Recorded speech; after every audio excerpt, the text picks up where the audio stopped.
we forget the truth and we need each other to remind ourselves until we believe it. Until we believe it. Welcome to Permission Slips, a space to practice paying attention to your life with self-compassion so you can experience the wholeness, purpose, and joy you were made for. I'm Jillian DeBritz, a life and leadership coach and a recovering perfectionist, learning alongside you how to give myself permission to be human. I'm so glad you're here with me for this conversation with my friend Sarah Cooper. Sarah, thanks for being here. This is a joy. Well, Sarah is a ministry leader, a speaker, and the host of the Deeply Rooted podcast, where she has conversations about leadership, community, and spiritual formation that deeply roots us in our faith. She is passionate about seeing people be free to be their authentic selves. And Sarah, that is undoubtedly what I have experienced most in our friendship, is that freedom to be my authentic self, where you have called me up and spoken truth to me that I can't see in myself about who I truly am. I'm just so excited for people to hear us talk about our friendship and the ways that we've done that for each other. Such a gift. It is, because I think about it and we've known each other for quite a long time. We've known each other for years, but we've only gotten to know each other really well in the past few years. And it's been such a gift to get to the privilege of just knowing you and knowing how you think and how you love people, and getting to experience that for myself as your friend. So yeah, it's actually really special to get to talk about something that you hold so valuable. But often I don't think we talk about people in that context. We talk about things we do, right? But relationships are pivotal to our well-being. And so to be able to highlight this is Well, and I think about so many different points in our friendship where you've reminded me who I am in a way that I couldn't offer myself. I couldn't offer myself that sense of security in my identity in isolation, because as we've talked about, even on your podcast, we aren't meant to navigate life on our own. We can't make sense of our own journey in isolation. And we actually need people to tell us who we are so that we can believe them. And I'm thinking about the first time we met. So Sarah and I have a long history together doing events for women. As I said, Sarah is a speaker, a very gifted speaker. She loves encouraging women and I mean, young people of all ages, men, women, kids. And so we've been a part of these women's events together for, I don't even know how many years. It's been at least 7 or 8 years. Yes, almost a decade. We're old friends. So the first time we met, I was doing, like a workshop or something at the women's event we were at together.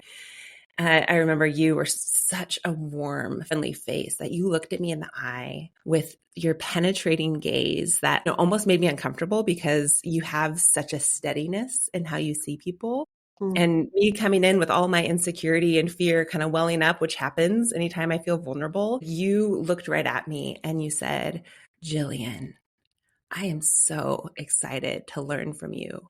And it settled something in me. It made me believe maybe I had something to offer when I wondered. I was in that space wondering. And then I spoke. If I remember correctly, I was speaking about vulnerability. And so, of course, in the aftermath of that event had an incredible vulnerability hangover where I felt they're so real, right?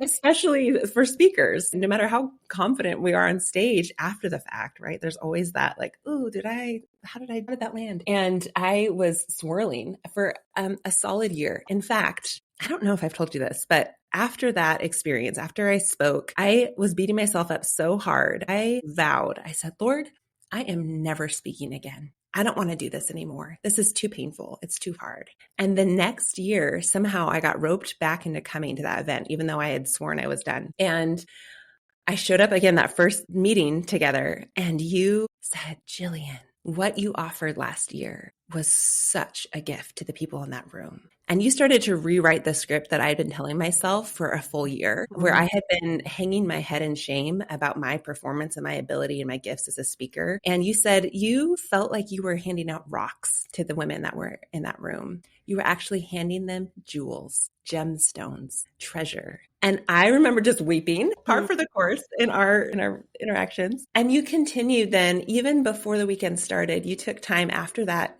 to pray with me and for me and give me gift after gift after gift of helping me see the way God sees me in a way that all I could do was weep and listen and receive it, because I was so desperate to be told who I was in a moment where I didn't know anymore. And so that's what I think of when I think of Sarah. I think of a generous, life-speaking woman who, without being asked, I never asked for any of this from you, looked into my eyes and called out beauty and the goodness and the value that you saw so generously that it was almost like I was stunned into silence where all I could do was receive it. So that was my first impression of, well, those were our first interactions that helped me to realize this is a woman that I can trust deeply. So you've always been a life speaker with me. And I'm wondering, in your life, how did you learn that? How did you learn to offer that kind of gift to people? Well, honestly and authentically, I learned how to do that because I learned how to do what I wish I had. Mm. I think that we've oftentimes our greatest strengths as adults, that what we didn't have when we were younger, we look to become. So not everyone looks to become that. Sometimes we just continue to look for it, but we look to become the person we wish did for us what we needed in that small person life. I mean, I've got these pivotal moments in my childhood where I was fed a lie that I wasn't valuable, that I needed to be quiet, and that I was better off being silent than speaking up. And the beautiful transformation of coming to know the Lord, who gives us our identity and gives us our worth and gives us our value, is in that transformation. He takes those lies and makes them with the truth our greatest strength, I truly believe. And that is the powerful transforming grace and goodness of God. And so for me, any strength that you see or anything that is glowing or anything that is radiating out of me has come from the transformative work of Jesus to take lies that I once believed and deeply root me in the truth, so that now, as that truth grows up and bears fruit, I have enough to share. Mm. And what you received was the fruit of that labor, of that transformation. And anybody and everybody has the ability in their growth and in their intentions to grow in that and to have that. But really, something I do ask the Lord continually, because I believe that if you see something beautiful in the room, you speak it. Just speak it. If you Mm. see, I have to look at beauty every day. There is so much in this world that is not beautiful to look at or to Right. hear, that I have to look at something beautiful every day. I need to gaze on it. I need to look at it. I need to soak it in. I need to feel it. And so I ask the Lord, show me when I walk into a room of people, show me, highlight the person that you want me to see.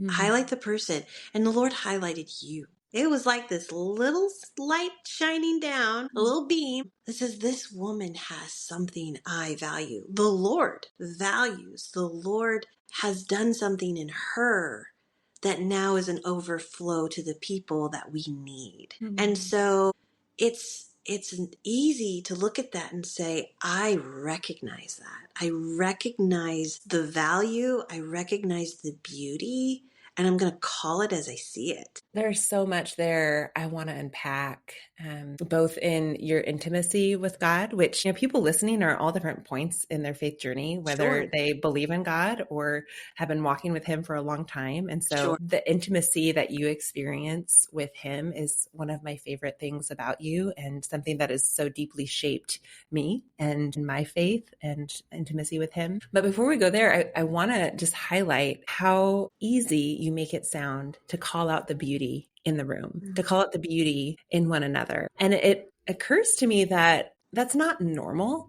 for a group of women to get together and call out the beauty we see in one another, right? Like the most common experience for me and women I know is to walk into a room of women and we start to compare ourselves to every single one to see where we measure up. And sometimes that leads to picking apart the women in the room so that we feel better about ourselves.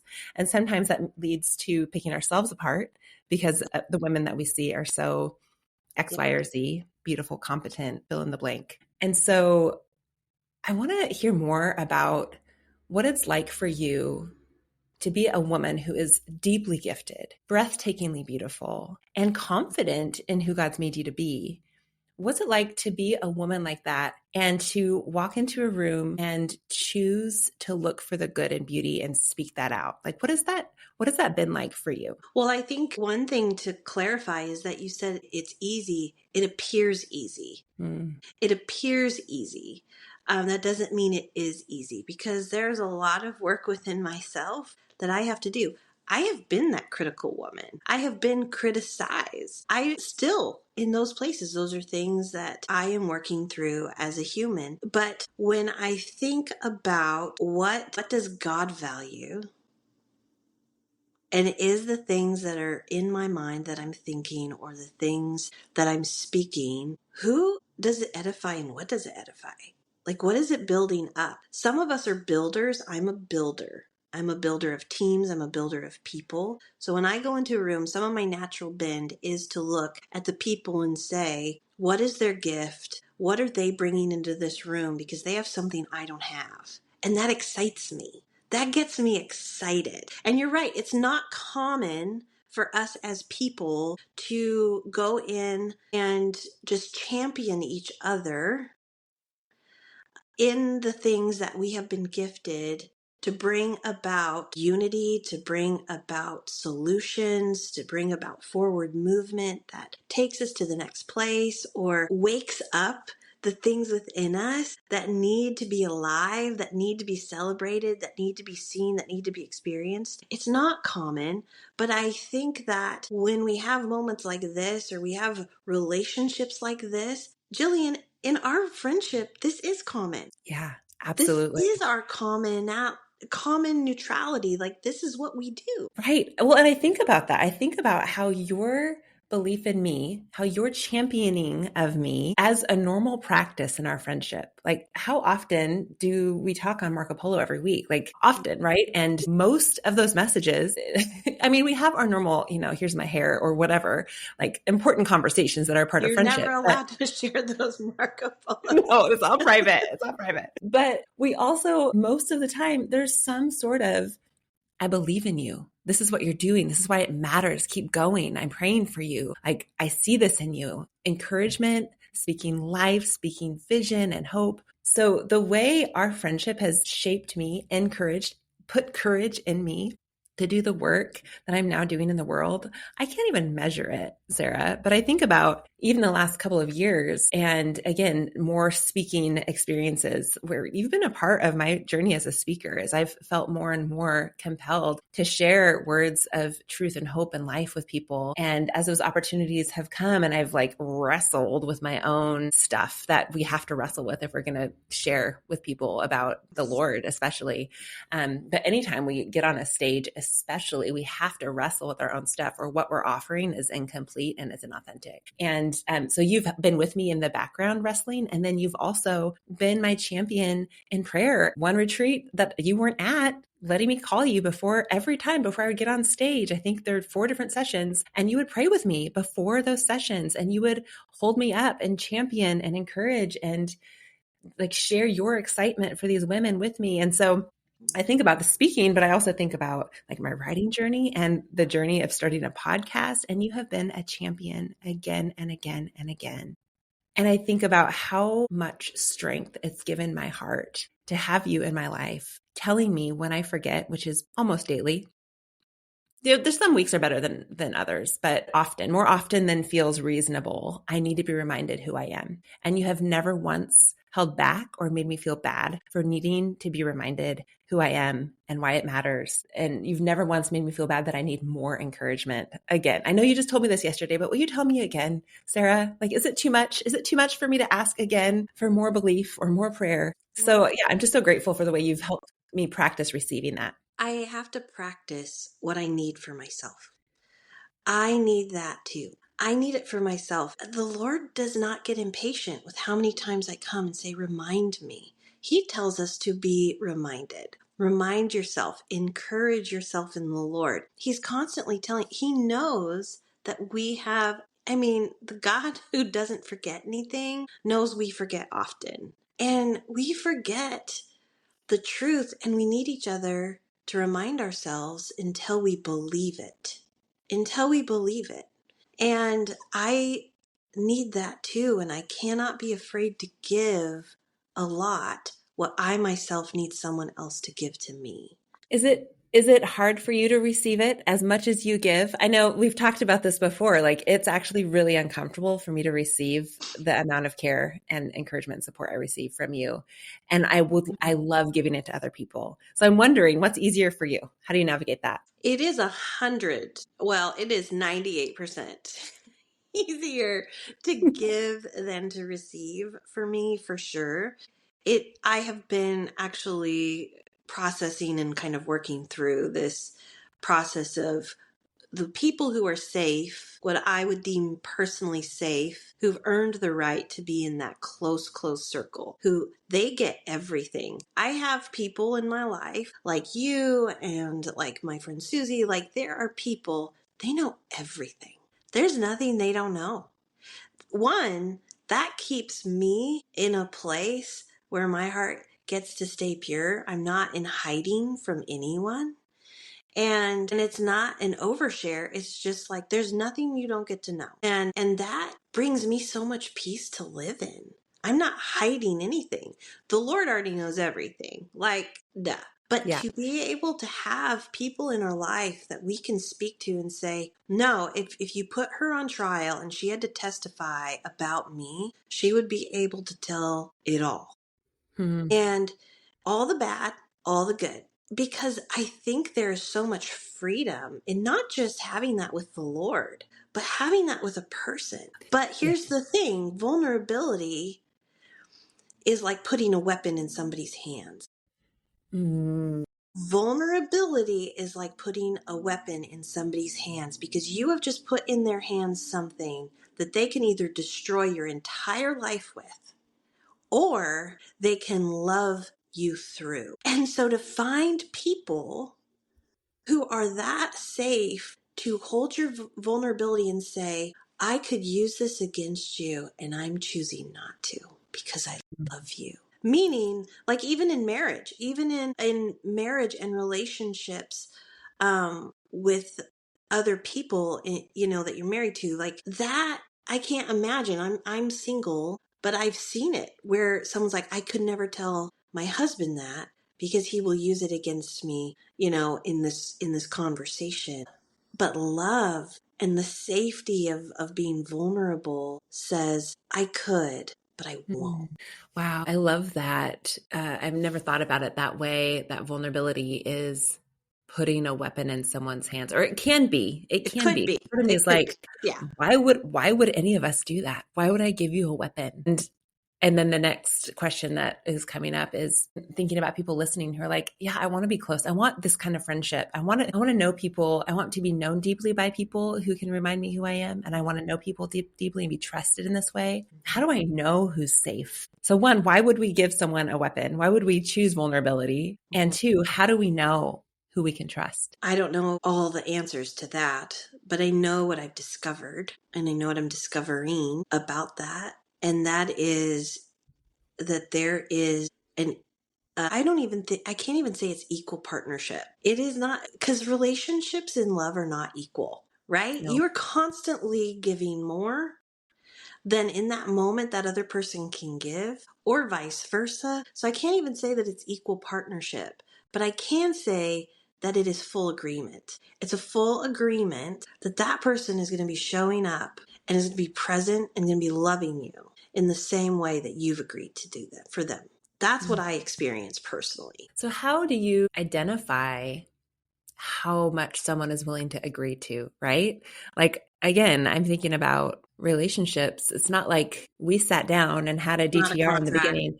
How, like, how vulnerable do we want to be, Sarah? How committed are you to this relationship? How do you identify that level of trust and commitment to be able to show up fully? Well, I think it comes in different ways. It happens in different ways, right? Like for you and me, the Holy Spirit dropped us in a moment that connected us. And it was like, you're my friend. You are my friend.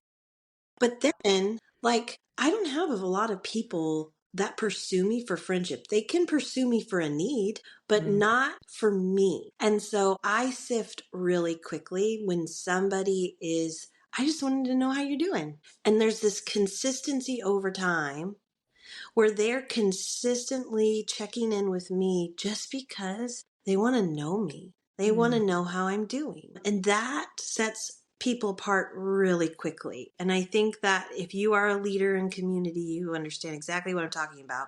It's a Yeah, no brainer. But if we're talking about the mom at home with 5 kids, to her, it's that person who's calling and say, hey, do you need anything from the store today? Do you need your kids picked up? Like, it's that person who's checking in, who's offering a gift of time or resource without any expectation in return.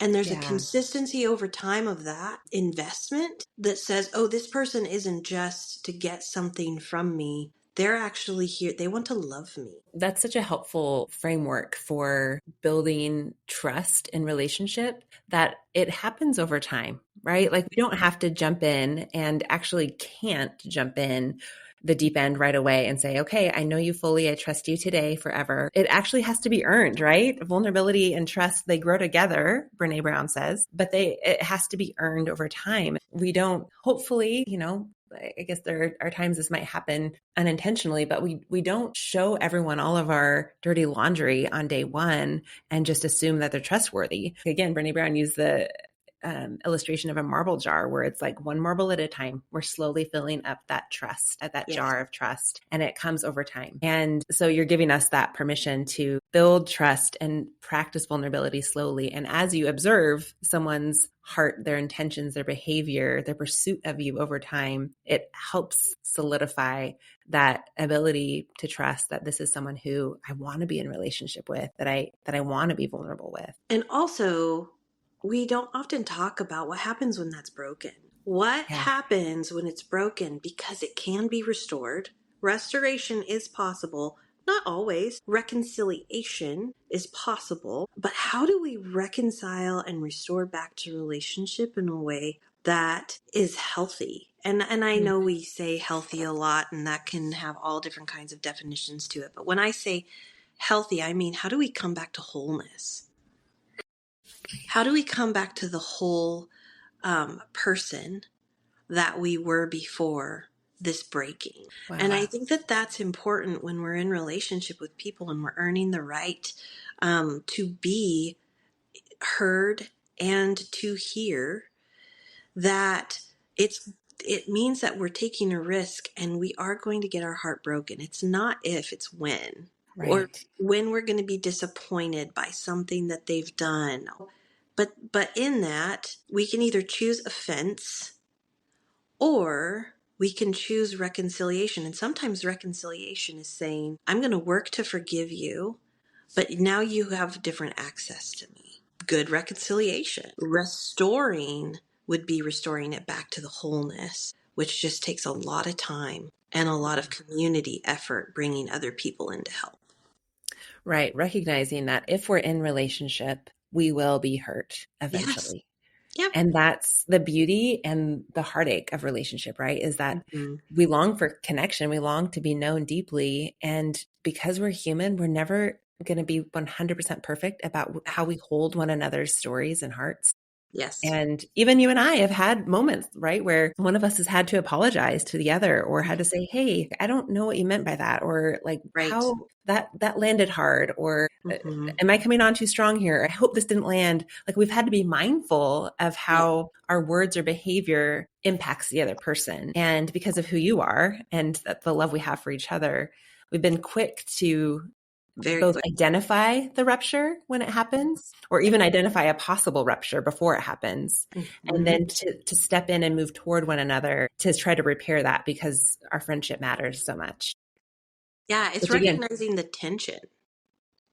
Because some days, not everything gets broken, but it does get stretched. It gets stretched, and tension stretches things. It expands things tighter than it's meant to be pulled. And what you're identifying there is the tensions that we can feel. But because we are valuing the other person more than ourselves, we're actually making ourselves aware that, oh, hey, or like I have this 3-day rule. If something's bothering me, that's happened in a conversation or a circumstance, if it's bothering me still after 3 days, it's one thing to be irritated or frustrated at something. But if it's still bothering me after 3 days, I'm like, I need to address this because now it's going to start forming something in me. And I don't want to be formed by this. I need clarity and I need to be brought back to myself before this. yeah. Well, and recognizing too that for healthy friendships that bring out the best in one another, we have to be mindful and vigilant to care for our connection with one Yes. another. And that's true in marriage, that's true in friendship. And I think a lot of times we expect friendship to come easily, like, oh, if we're friends, then we'll just love each other all the time and it'll be easy. When the truth is, the deeper the friendship, the harder we have to work to maintain that connection and to deepen and grow that Mhm. connection. And that is a new layer of vulnerability to come to someone and say, I really can't stop thinking about that comment. And I know that wasn't your intention or your heart toward me, but that really hurt me. And I want to tell you that because I don't want anything to come between us and to give you the opportunity. This isn't a real thing. This didn't happen recently, Right. but if it did, like for you to then have the opportunity to say, oh my gosh, that I'm so sad to know that I hurt you. I'm so sorry. And what actually happens if we are brave enough and vulnerable enough to lean into those ruptures as they happen, it actually strengthens our bond. It Yeah. actually strengthens our connection and Yep. deepens it and builds more trust and durability. So I love that you're bringing up that, like, what happens when it ruptures, because it's going to, and that's real life. I do want to mention there is something that I bring into my leadership teams, and I hold it as a value in my friendships without like this huge seminar of like, and in our friendship, this is the level in which we work through our emotion. But seriously, we start with trust. We're choosing to trust each other, right? Which allows us then to work through conflict because we have trust. And then conflict brings us to agreement. And then if we agree to how we're moving forward, then we can hold each other accountable to that. And if we're holding each other accountable to that, then we can rest in that trust. And then we start to bear the fruit of intimacy in relationship. And so these are just basic foundational principles that help as we navigate relationship with other people, where it's not a formula necessarily of like, this, if you do this, you're going to get a perfect friendship or relationship, but it is a foundational guide to follow and say, hey, if we're building off of trust, conflict is no longer scary. Conflict is just part of life. And so conflict doesn't mean that we're going to be angry or we're going to be mad at each other. It means we're going to come to a disagreement or a point of tension. And we need to come to an agreement.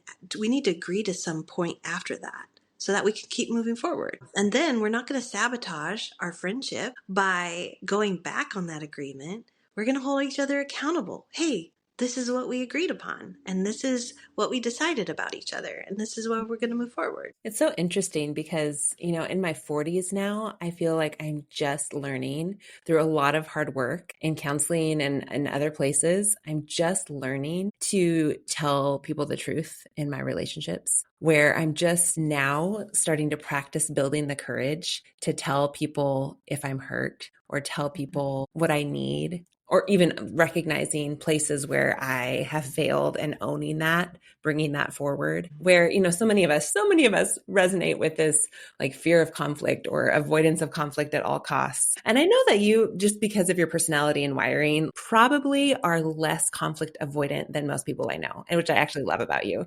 True. But so, Enneagram 8, right? But most of us really do. Well, I'll speak for myself. I have believed that if I can avoid conflict at all costs, that means that I'm at peace with everyone. If I avoid Mm, conflict, that means I'm safe and that means I'm okay. And the truth is, I'm actually disconnecting myself by yeah, avoiding conflict. And conflict even can feel like a bad word, right? Like what's another, it really is bringing the truth and inviting a depth of connection that's not there by sharing vulnerably about what's really going on between us in our that's really relationship. good. That's really, really good. Yes. And I mean, I think most of us, if we are coming to the table and being honest about what we want relationship that allows us to do that.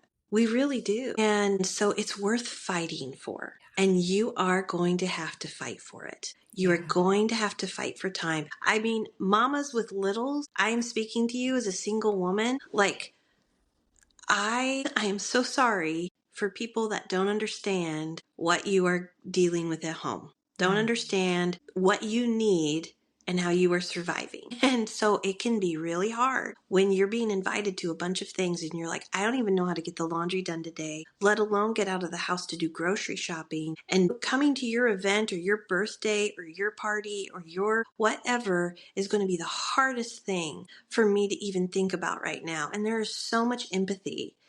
And my hope would be that there is somebody who sees you and is able to make that phone call of like, what do you need? And you could be honest, like, can you go grab some groceries for me? I will Venmo you. Like having those kinds of relationships, those are fought for. Yeah. Those are fought for and they're worth it. I'm glad you said that because I'm thinking about the mom or whoever, like the working woman or the person who is longing for those kind of friendships where they can show up honestly and be fully known and even, fight for deeper connection by telling the truth. But they're like, I don't know how to find, no one's calling me. No one's inviting me out. No one's Mm. pursuing me.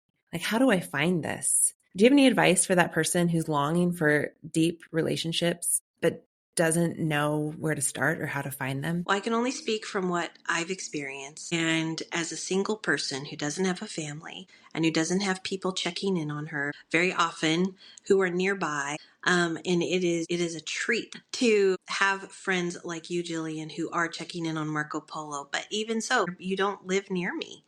And Right. so um, the Lord has constantly turned me back to, Sarah, am I enough? And I've had to ask in return, teach me how you are enough. Because there are seasons where there isn't a lot of people. And the Lord and His presence and His word is what you go to. I love that you brought him up because he is your nearest and dearest relationship. I know that about you. And again, there are people listening from across the spectrum faith-wise. What would you say to someone who is wondering how they cultivate that kind of intimacy that you experience with God? I would say practicing, oftentimes, if we just open up the Bible and it's like, I'm going to read this chapter today, when you're a mom with, kids and trying to get dinner and everything, like it's really hard to really settle your mind to be quiet, to think about the context of all of that. And so, or even if you're me, like sometimes I'll put it this way, we're all in different places. We're either sitting at a table and we have time for a long meal, and that is to digest the word, to digest the context of the word. But some of us are climbing mountains with granola bars in our pocket. Like that's Right. all we have is snacks.